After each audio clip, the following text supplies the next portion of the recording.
भिंड में अपराधियों के हौसले बुलंद हो गए हैं।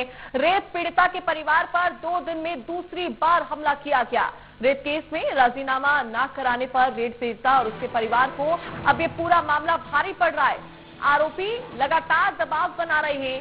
रेप केस में राजीनामे का दबाव आरोपी के द्वारा बनाया जा रहा है। रेप पीड़िता के परिवार पर बार बार ये हमले हो रहे हैं। 2 दिनों में दूसरी बार रेप पीड़िता के परिवार पर यह हमला बोला क्या।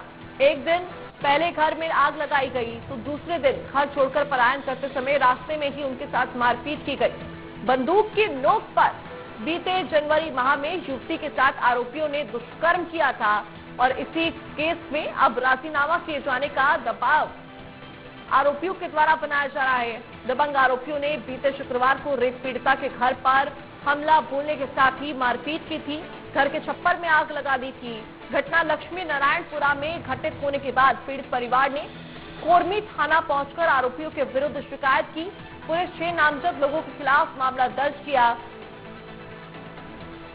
लगातार ये आरोपियों के हौसले बुलंद हो रहे हैं और रेप पीड़िता के परिवार के ऊपर हमला दूसरी बार यह किया गया है।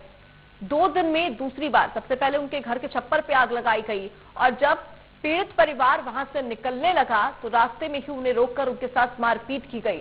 जनवरी महीने में पीड़िता के साथ बंदूक की नोक पर दुष्कर्म किया गया था, रेप किया गया था और अब लगातार राजीनामे को लेकर आरोपी पीड़ित परिवार के ऊपर दबाव बना रहे हैं।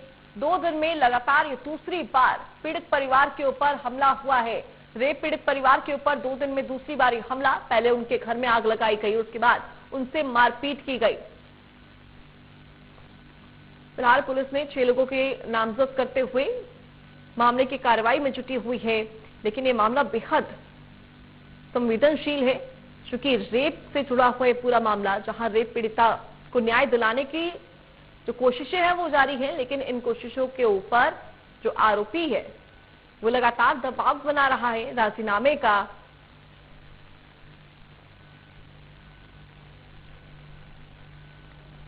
दो दिन में दूसरी बार रेप पीड़िता के परिवार के ऊपर हमला किया गया है। पहले उनके घर में आग लगाई गई, तमाम सामानों में आग लगा दी गई और अब पीड़ित परिवार के साथ मारपीट की खबर सामने आ रही है, जिससे साफ तौर पर पता लग रहा है कि आरोपियों के अंदर खौफ नहीं है।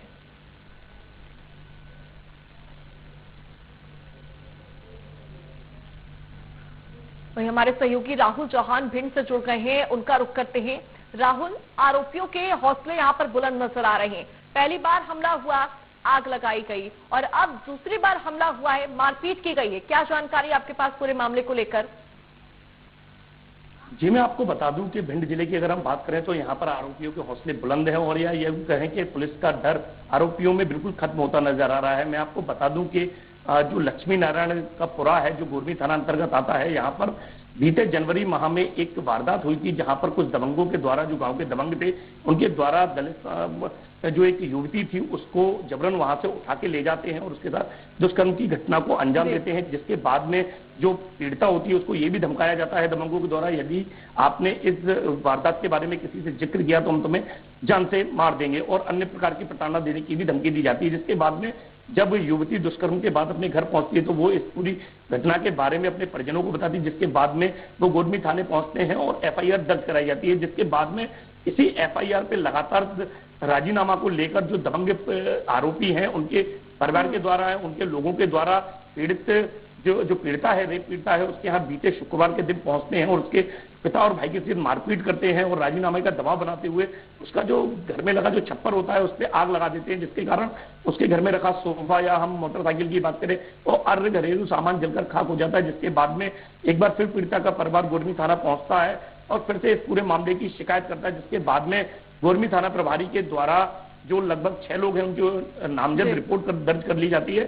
जिसके बाद में जो पीड़ित परिवार होता है इस वारदात के बाद फिर बहुत सहम जाता है और डर जाता है। जिसके बाद में कल बीते शनिवार को दोपहर के समय वो एक लोडिंग वाहन कर अपने जो घर की महिलाएं होती हैं और बच्चे होते हैं उनको लेकर अपने रिश्तेदारों के यहाँ पलायन करने के लिए लोडिंग में सवार होकर गोर थाने की तरफ जाते हैं और गोरमी थाना पुलिस को इस बात की सूचना देते हैं, जिस पर से गोरमी थाना पुलिस अपने एक पुलिस वाहन को आगे चलाते हुए उनकी लोडिंग वाहन को फतेहपुर और पिपहाड़ी जो गोहद थाना चौराहा अंतर्गत जो जगह आती है वहां तक छोड़कर आते हैं उसके बॉर्डर सीमा पर।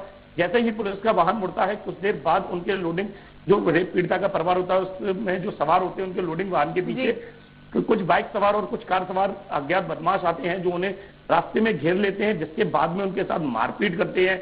और वहां पर जैसे कि पीड़िता के परिवार के कुछ लोगों का कहना है कि वहां पर फायरिंग की घटना को भी अंजाम दिया जाता है, जिसके बाद में वो मारपीट की घटना और फायरिंग करने के बाद मौके से फरार हो जाते हैं। जिसके बाद जो पीड़िता का परिवार है, चोटिल परिवार, वहां गोहद चौराहा थाना पहुंचता है और वहां पर जाके इसकी अपनी पूरी आपबीती बताता है। जिसके बाद गोहद थाना पुलिस, जो चौराहा पुलिस है गोहद चौराहे के जो थाना प्रभारी हैं, अड़ोरी थाना के जो प्रभारी हैं, वो वहां पर मौके पर पहुंचते हैं। और हालांकि भीम आर्मी के द्वारा भी कुछ प्रदर्शन किया जाता है NS 719 पे गोहद चौराहा थाने के सामने। तो अपने आप में ये बड़ी बात है कि 2 दिन में या यूं कहा 24 घंटे में दूसरी बार पीड़ित परिवार के ऊपर हमला मामला पूरा बेहद संगीन हो जा रहा है और बेहद संवेदनशील मामला, क्योंकि 2 दिन में दूसरी बार वो भी रेप पीड़िता के परिवार के ऊपर हमला हुआ है। फिलहाल बहुत शुक्रिया और नजर भी बनाए रखिएगा आप पूरी खबर के ऊपर।